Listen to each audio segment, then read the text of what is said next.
मुअज़्ज़ज़ हाज़रीन, ये हकीकत है कि जहानागंज की सरजमीन इल्मो फज़ल की गुलिस्तान की हैसियत रखती है, जहाँ से बेशुमार सपूत उठे और दीनो मिल्लत की खिदमत में मसरूफ़ हुए।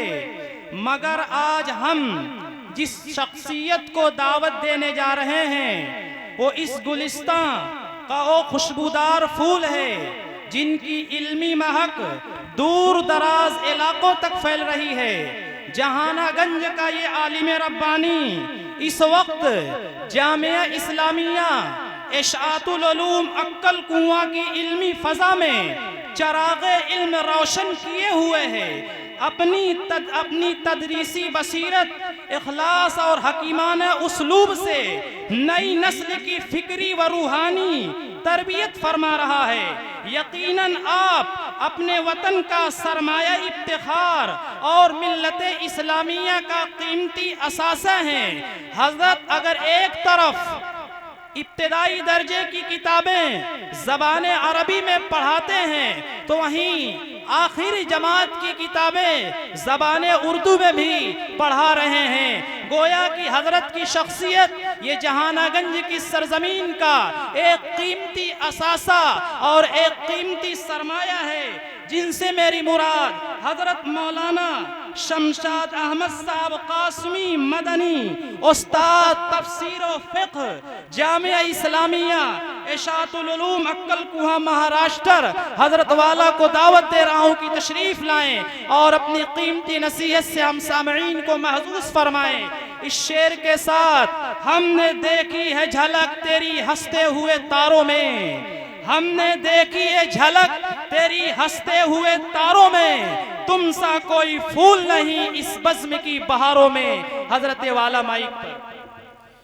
बिस्मिल्लाहिर्रहमानिर्रहीम।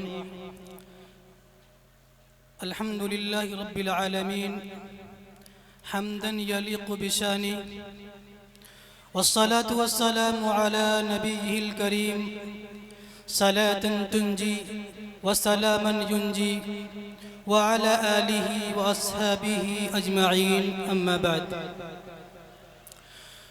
फ़क़द क़ाल अल्लाहु तबारक व तआला फ़िल क़ुरआनिल मजीद अऊज़ु बिल्लाहि मिनश शैतानिर रजीम किताबुन अंज़लनाहु इलैका लितुख़रिजन नास मिनज़-ज़ुलुमाति इलन-नूर सदक़ल्लाहुल अज़ीम। वअनिन नबी सल्लल्लाहु अलैहि वसल्लम अल-उलमा वरसतुल अंबिया औ कमा क़ाल अलैहिस्सलातु वस्सलाम। हज़रात, काबिल एहतराम बुज़ुर्गों, नौजवान साथियों, स्टेज पे रौनक अफरोज़ अकाबिर उलमाए किराम, असातिज़ाए इज़ाम, सबसे पहले आपके सामने ये बता देना ज़रूरी मालूम होता है कि हज़रत नाज़िम साहब ने जो तारुफ़ पेश किया है ये तारुफ़ मुझसे कहीं बड़ा है।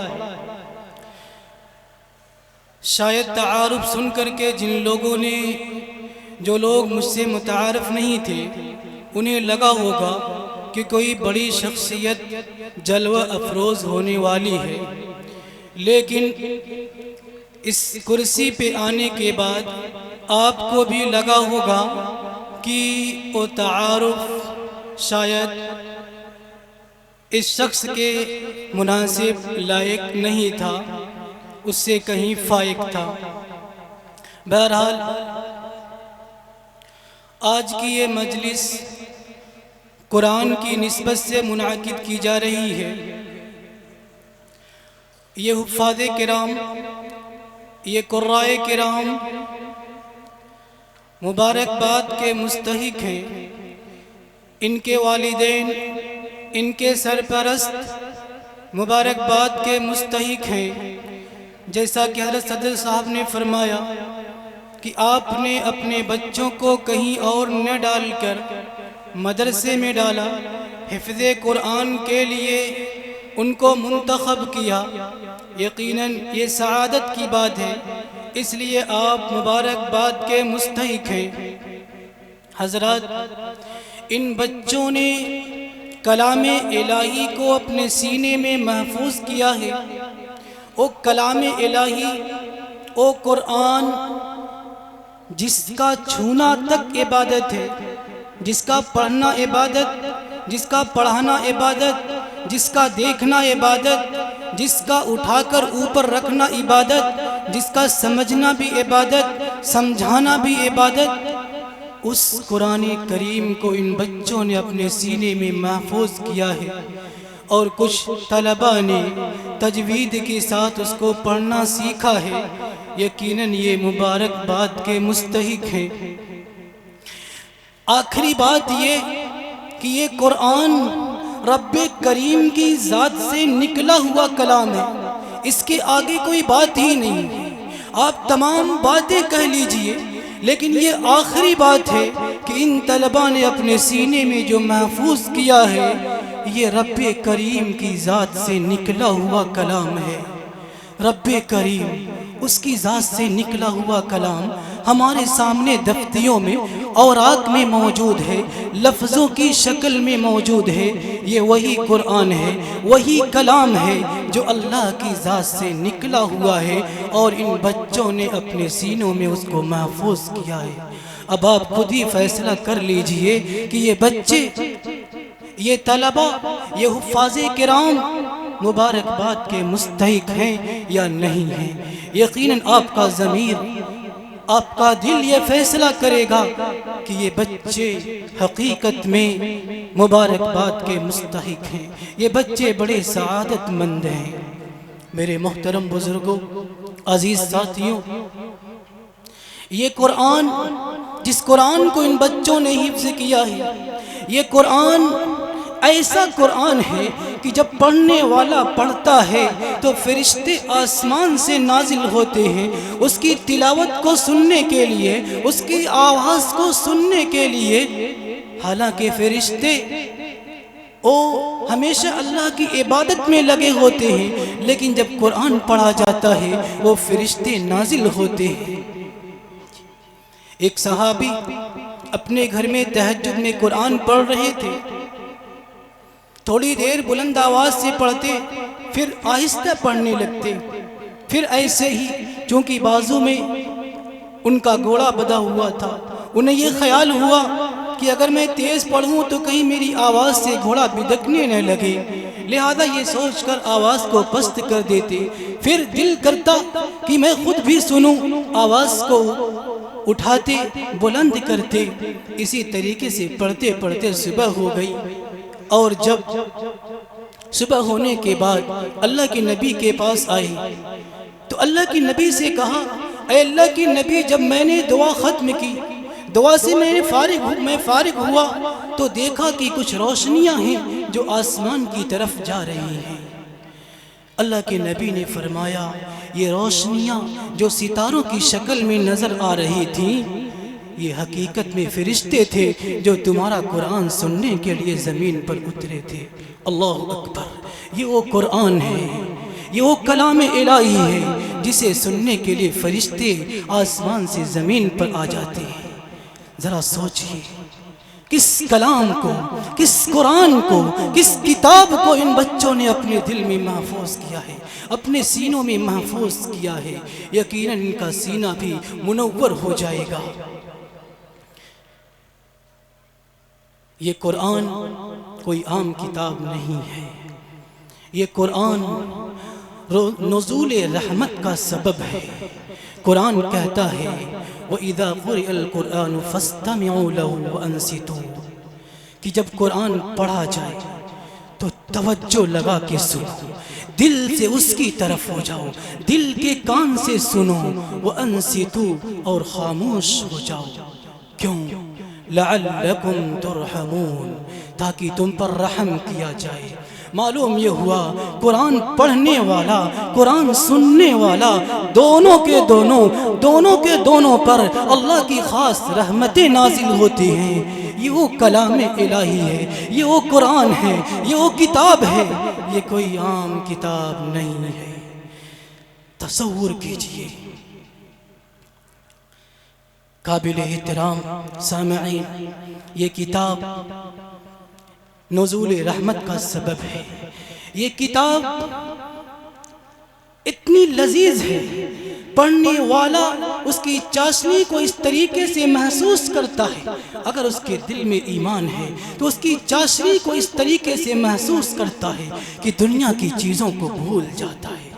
दुनिया क्या है, दुनिया में क्या है, वो भूल जाता है। चुनांचे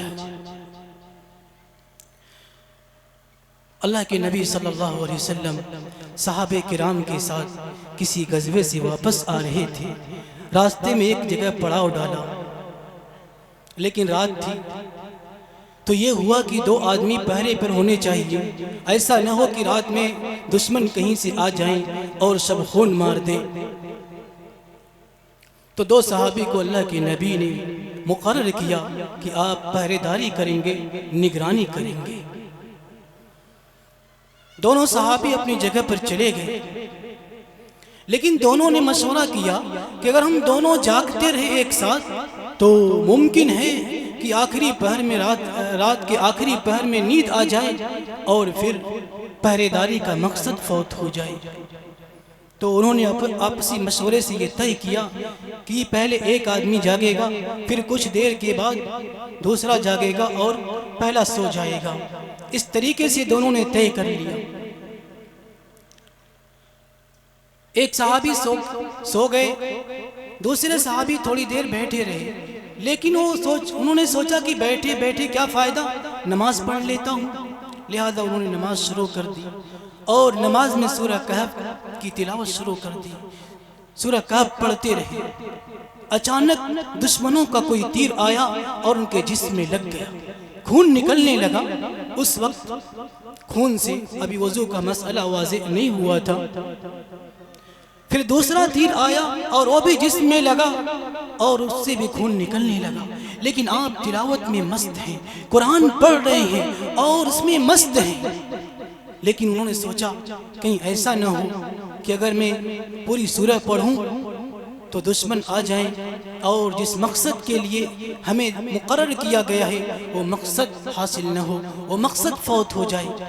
तो जैसे तैसे गए और अपने साथी को जगाए। तो कुरान वो कलाम इलाही है जिसकी लज्जत इतनी ज़्यादा है कि साहिब ईमान अगर दिल से पढ़ ले तो उसकी लज्जत के आगे सब कुछ भूल जाता है। दुनिया क्या है, दुनिया में चीज़ें, दुनिया में क्या है, सब कुछ भूल जाता है। कुरान वो किताब इलाही है। उसी कुरान को इन बच्चों ने अपने सीने में महफूज किया है। उसी कुरान को बाज़ बच्चों ने तजवीद के साथ पढ़ना सीखा है। काबिल एहतराम बुजुर्गों, ये कुरान वो किताब है जो दिल दुनिया के अंधेरों को भी उजाले से बदल देता है। बहके हुए लोगों को, गुमराह लोगों को रास्ता दिखाता है। अल्लाह को जो लोग भूल जाते हैं उनको अल्लाह की मारिफत दिलाता है, अल्लाह से जोड़ता है। वो कुरान है, वो किताब है। जिस तरीके से ये कुरान दुनियावी तारीकी को दूर करता है, इसी तरीके से ये कुरान दिल की तारीकी को भी दूर करता है। दिल के अंदर जो शैतान आ जाता है उस शैतान को भी दूर करता है। घरों में जो शैतानी असर आ जाता है ये कुरान उन शैतानी असर को भी दूर करता है। एक मर्तबा अबू बकर सिद्दीक रज़ी अल्लाह ताला अन्हु, उमर फारूक रज़ी अल्लाह ताला अन्हु, दोनों हजरात तहज्जुद के वक्त में मस्जिद नबवी में कुरान शरीफ पढ़ रहे थे। अबू बकर सिद्दीक रज़ी अल्लाह ताला अन्हु पस्त आवाज़ में पढ़ रहे थे, उमर फारूक रज़ी अल्लाह ताला अन्हु बुलंद आवाज़ में पढ़ रहे थे। दोनों तरह पढ़ना जायज़ है। थोड़ी देर बाद अल्लाह के नबी सल्लल्लाहु अलैहि वसल्लम मस्जिद में तशरीफ़ लाए। जब नमाज ख़त्म हो गई तो अबू बकर रज़ी अल्लाह ताला अन्हु को बुलाया और कहा, अबू बकर तुम पस्त आवाज़ में कुरान क्यों पढ़ रहे थे? तो अबू बकर रज़ी अल्लाह ताला अन्हु ने जवाब दिया, अय अल्लाह के नबी, मैं जिसके लिए पढ़ रहा था, जिसका ये कलाम है वो तो दिलों के भेद को भी जानता है, फिर आवाज़ बुलंद करने का क्या फ़ायदा, इसलिए मैं पस्त आवाज़ में पढ़ रहा था। हज़रत उमर रज़ी अल्लाह ताला अन्हु को बुलाया और पूछा, ऐ उमर तुम बुलंद आवाज़ में क्यों पढ़ रहे थे? फरमाया, मैं खुद सुन रहा था और मैं शैतान को भगा रहा था। तो मालूम ये हुआ कि कुरान से शैतान दूर जाता है, चाहे शैतान घर के अंदर हो, चाहे शैतान का असर दिल के अंदर हो।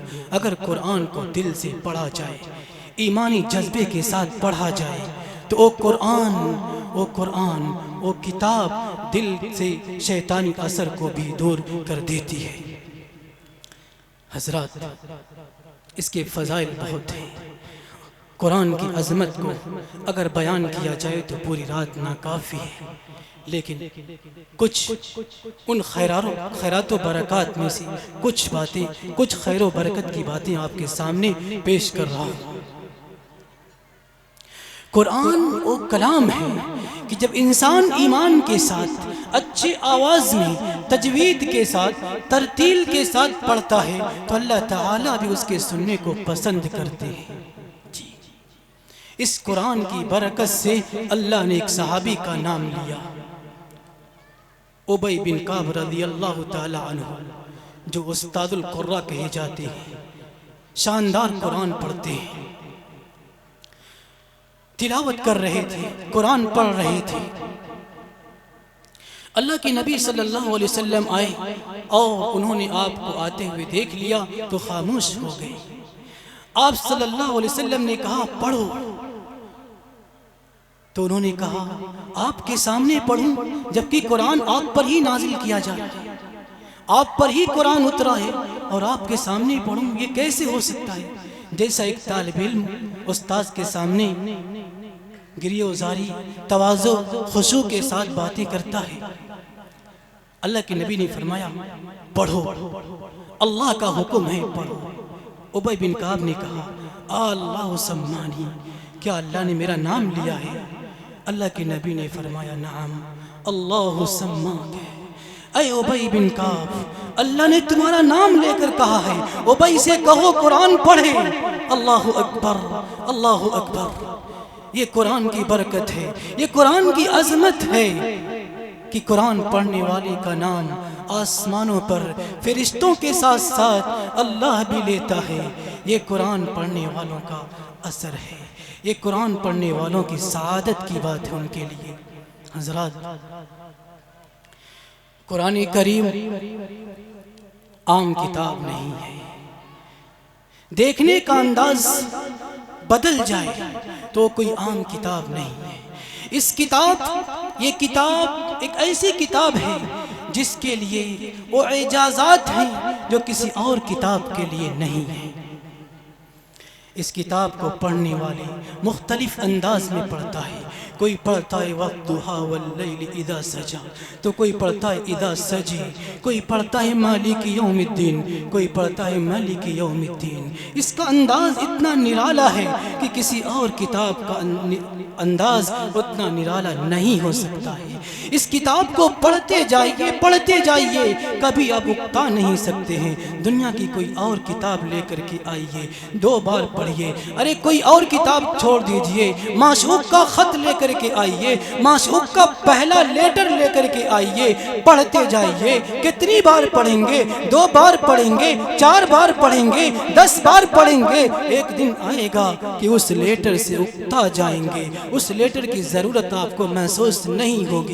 लेकिन ये किताब एक ऐसी किताब है कि आप उसको पढ़ते जाइए, कभी भी आप उकताएंगे नहीं। ये किताब का एजाज़ है, ये उस किताब का कमाल है जिस किताब को इन बच्चों ने अपने सीने में महफूज किया है।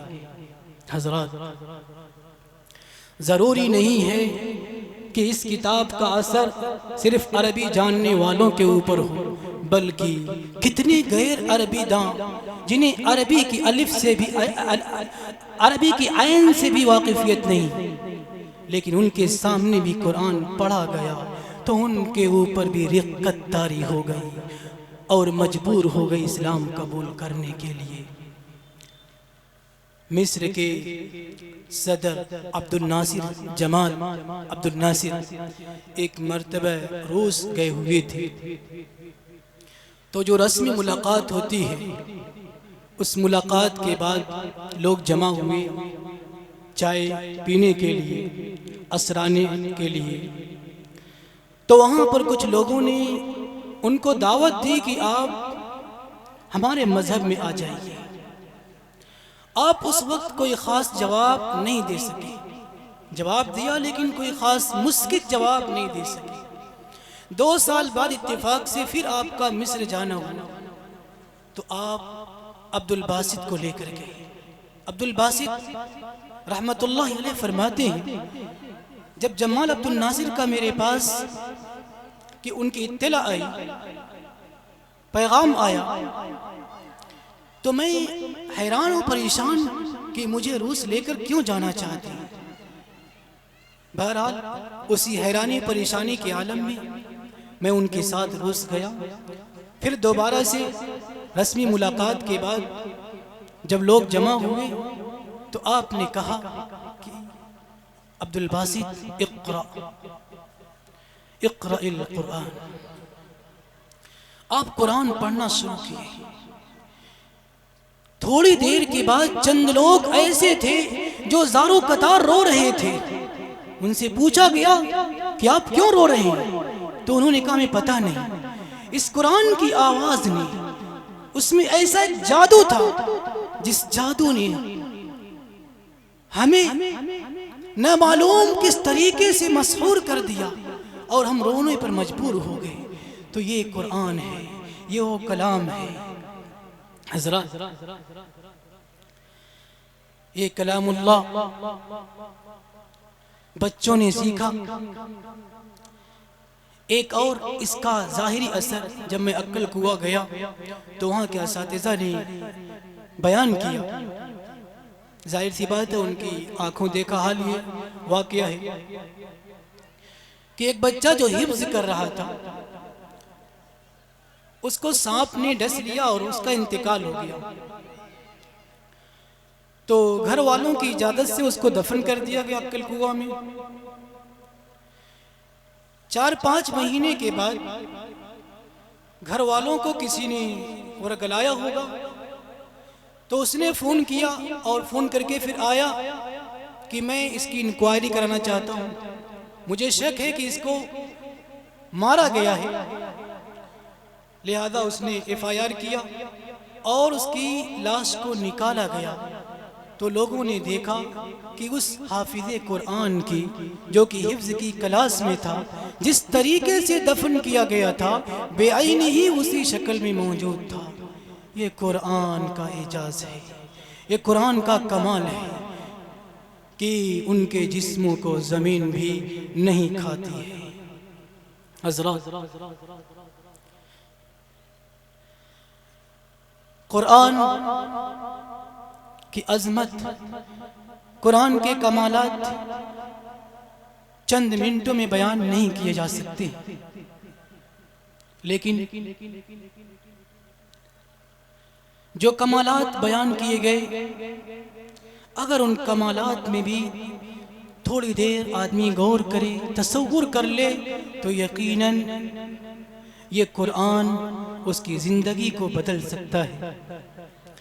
अब मैं हुफ़ाज़े किराम और कुर्राए इज़ाम से कहूँगा कि आप ऐ अज़ीज़ तलबा, जब आप कुरान हिफ्ज़ करने के लिए घर से निकले, कुरान सीखने के लिए घर से निकले, या दीगर उलूम दीनिया सीखने के लिए घर से निकले, तो जाहिर सी बात है अल्लाह के नबी की हदीस के मुताबिक आप अल्लाह के रास्ते में हैं, आप जन्नत के रास्ते में हैं। अल्लाह के नबी की हदीस है, मन सलक तरीकन यल्तमिसु फीहि इल्मन सहलल्लाहु लहू बिही तरीकन इलल जन्नह।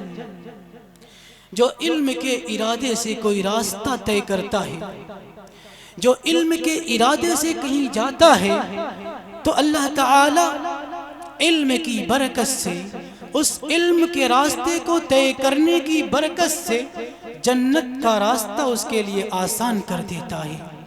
तो मेरे अजीज तलबा, आप जन्नत के रास्ते में थे। जब आप जन्नत के रास्ते में हैं तो जाहिर सी बात है, जो रास्ता, जो मंजिल, जो जगह जितनी अहम होती है उतनी ही ज़्यादा आपकी जिम्मेदारी होती है।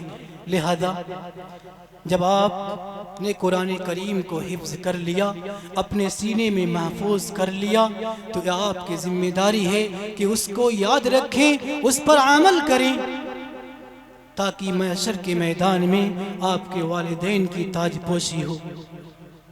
अजीज तलबा, बल्कि एक दरख्वास्त और करना चाहूँगा कि आप कुरान को हिफ्ज़ करके बस मत कीजिए।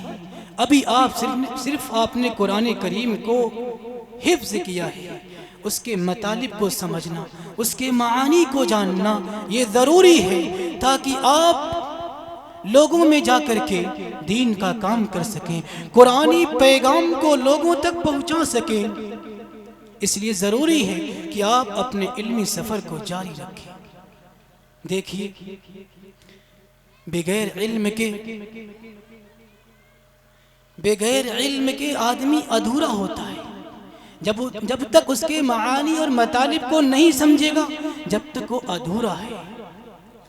अल्लाह ताला ने जब इस दुनिया को सजाना चाहा, इस दुनिया को बनाने का इरादा किया, तो सबसे पहले फरिश्तों से क्या कहा? इन्नी जाइलुन फिल अर्दि खलीफा, कि मैं ज़मीन में एक खलीफा बनाना चाहता हूँ जो मेरा पैगाम जाकर ज़मीन वालों तक पहुँचाए। जी, फरिश्तों ने क्या जवाब दिया था? ऐ अल्लाह, आप ज़मीन में ऐसे लोगों को पैदा करेंगे जो ज़मीन में फसाद मचाएं और ज़मीन में खून खराबा करेंगे, जबकि हम तो आपकी तस्बीह बयान करते ही हैं, आपकी तक़दीस बयान करते ही हैं। ऐ अल्लाह, आप ऐसी मखलूक पैदा क्यों करना चाह रहे हैं? जी, अल्लाह ने फरमाया, अल्लाह ने उसके बाद कहा, इन्नी आलम मा ला तालम, मैं जो जानता हूँ वो तुम नहीं जानते हो। उसके बाद अल्लाह ताला ने वअल्लम आदम अल-अस्मा कुल्लहा, तमाम चीज़ों के नामों को आदम अलैहिस्सलाम को बता दिया कि ये चीज़ ये है, इसको ये कहा जाता है, इसको ये कहा जाता है। उसके बाद फरिश्तों से कहा, अम्बिऊनी, इन चीज़ों का नाम बिअस्माइ हाउला, इन चीज़ों के नाम तुम बताओ। फरिश्तों ने कहा, ला इल्म लना, ए अल्लाह, हमें तो मालूम ही नहीं है, हमें तो उतना ही इल्म है जितना इल्म आपने हमें दिया है। आप हिकमत वाले हैं, आप इल्म वाले हैं। जी, इससे नतीजा क्या निकला? नतीजा ये निकला कि अल्लाह ने आदम को बनाना चाहा, वहाँ पर अभी फरिश्तों के ऊपर कोई फजीलत नहीं दी। जब आपको तालीम दे दिया, आपको चीज़ों का इल्म दे दिया, उसके बाद क्या कहा कि ए फरिश्तों, आदम को सजदा करो। तो आदम जब आलिम बन गए तो उनको मस्जूदे मलाइका बना दिया। मलाइका, फरिश्ते जो हमेशा अल्लाह की इबादत करते हैं, ला यस्तहसिरून ला यफ्तरून, उन्हें सेकंडों के लिए भी सुस्ती नहीं आती। ओ फरिश्ते, उन फरिश्तों को अल्लाह ने हुक्म दिया, इस आलिम को, इस आदम को सजदा करो। कब हुक्म दिया? आलिम बनाने के बाद हुक्म दिया। मालूम ये हुआ कि बगैर इल्म के इंसान अधूरा है। लिहाजा अपने इस कुरान को मुज़य्यन कीजिए, जो आपने याद किया है उसको और मुज़य्यन कीजिए, उसके मानी को पढ़कर, उसके मतालिब को समझ करके, जी, तब जाकर के आप मुकम्मल होंगे, तब जाकर के आप कुरानी पैगाम को लोगों तक पहुंचा पाएंगे। इसी तरीके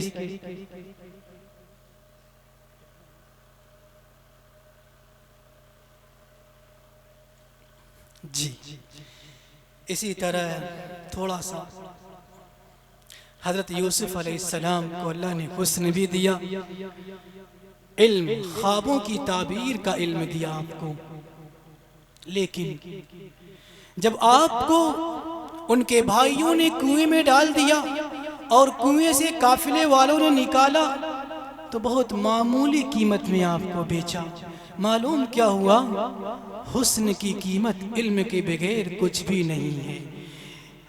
आपको ख्वाबों की ताबीर का इल्म दिया गया, आपको जेल में डाला गया, जेल में थे, बादशाह ने ख्वाब देखा, पहले 2 कैदियों ने ख्वाब देखा, आपने उनको ख्वाब की ताबीर बताई, एक नजात पाया, एक को फांसी दी गई। उन लोगों ने बताया कि एक कैदी है हमारा साथी यूसुफ जो ख्वाबों की ताबीर को जानता है। बादशाह ने ख्वाब देखा, बादशाह का ख्वाब यूसुफ अलैहिस्सलाम से पूछा गया, आपने उसकी ताबीर बताई और फिर जब आपको बादशाह के पास उसके हुक्म पर लाया गया तो आपने क्या कहा? इजअलनी अला खज़ाइनिल अर्ज़, मुझे ख़जाने का वाली बना दीजिए, मुझे फाइनेंस मिनिस्टर बना दीजिए। जी, अल्लाह ने उन्हें इल्म दिया। जी, असल में वक्त कम है इसलिए अपनी बातों को मैं समेटना चाहता हूँ। तो इसी तरीके से अल्लाह ताला ने दाऊद अलैहिस्सलाम को ज़रा बनाने का इल्म दिया, हज़रत सुलेमान अलैहिस्सलाम को जानवरों और परिंदों को बोली समझने का इल्म दिया।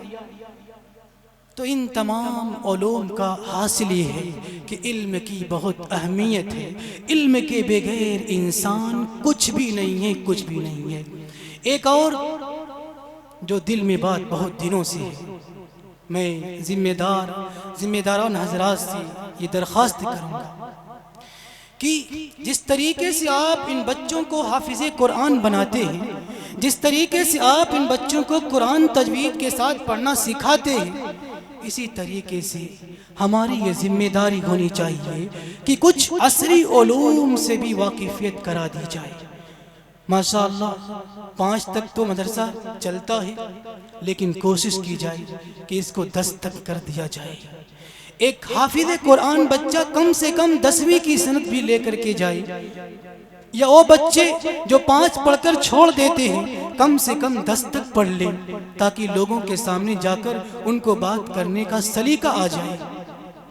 अभी SIR फॉर्म भरा जा रहा था, लोग इधर उधर दौड़ रहे थे।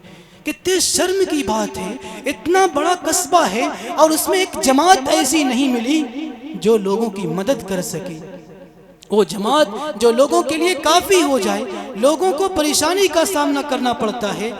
जी, लोग कहीं दूसरे गांव में जाते हैं, एयरपोर्ट पे जाते हैं, वहाँ पे शर्मिंदगी का सामना करना पड़ता है। आप ये मत समझिए कि ये उलूम ये असरिया हैं, असरी उलूम हैं, दुनियावी उलूम हैं, उन पर कोई सवाब मुरत्तब नहीं होता है, ऐसा नहीं है। हमारे मज़हब इस्लाम की यही खासियत है कि आप दुनियावी चीज़ को भी इबादत बना सकते हैं। अगर आपने नेक नियति से इदारा कायम किया तो ये एक इदारा कायम करना आपका इबादत बन जाएगा। अगर आपने असरी उलूम नेक नियति से हासिल किया, ये उलूम भी आपके लिए इबादत बन जाएंगे। इसलिए ज़रूरी है कि कम से कम 10 तक तालीम का नज़्म किया जाए। क्या आप नहीं चाहते कि आपके बच्चे डॉक्टर हों, आपके बच्चे वकील हों? डॉक्टरों की ज़रूरत पड़ जाती है, डॉक्टर के वहाँ जाते हैं और जब वो लंबा बिल आपके सामने पेश करता है तो आप हवस बख्त हो जाते हैं। जब मदरसे से निकला हुआ बच्चा डॉक्टर बनेगा, वकील बनेगा, उसके दिल के अंदर इस्लाम की सदाकत होगी, उसके दिल में नबी करीम सल्लल्लाहु अलैहि वसल्लम की सुन्नत की महब्बत होगी, आपकी ज़ात की महब्बत होगी, तो यकीनन उसके दिल में खिदमत खल्क का भी जज्बा ज़रूर होगा। और जब खिदमत खल्क का जज्बा होगा तो जाहिर सी बात है कि जो इलाज आप महंगे और बहुत सारे रुपये देकर कराते हैं वो कम दामों में हो सकता है। बस बहरहाल बातें बहुत हैं, लेकिन ज़रूरी है कि एक ऐसा इदारा कायम किया जाए। जी, आप खैर उम्मत हैं। खैर उम्मत क्यों है, इसमें आपने गौर किया? इसलिए है कि आपको लोगों के लिए बनाया गया है। सिर्फ सोने जागने खाने पीने का नाम ज़िंदगी नहीं है। सोने जागने से आप खैर उम्मत नहीं हो जाएंगे, बल्कि जब तक लोगों के काम नहीं आएंगे, जब तक खैर उम्मत का लक़ब हमारे लिए सही नहीं है। इसलिए कोशिश करें कि कम से कम गांव में हर मदरसे के अंदर 10 तक बच्चों की तालीम हो जाए। अल्लाह ताला जो बातें कही गई हैं उसमें जो कमियां और कोताहियां हैं उसको माफ़ फरमाए और उस पर अमल करने की तौफीक अता फरमाए। वमा अलैना इल्लल बलाग। माशा अल्लाह, ये हज़रत की तवाज़ु और इनकिसारी थी। हज़रत वाला ने मुख्तसर वक्त में बेहतरीन और कीमती बातें हम सामईन के हवाले की और एक बात की तरफ इशारा किया कि हमारे जहानागंज के अंदर असरी तालीम यानी 10 तक की तालीम होनी चाहिए मदारिस इस्लामिया के अंदर, ताकि हमें परेशानी और मशक्क़त का सामना न करना पड़े।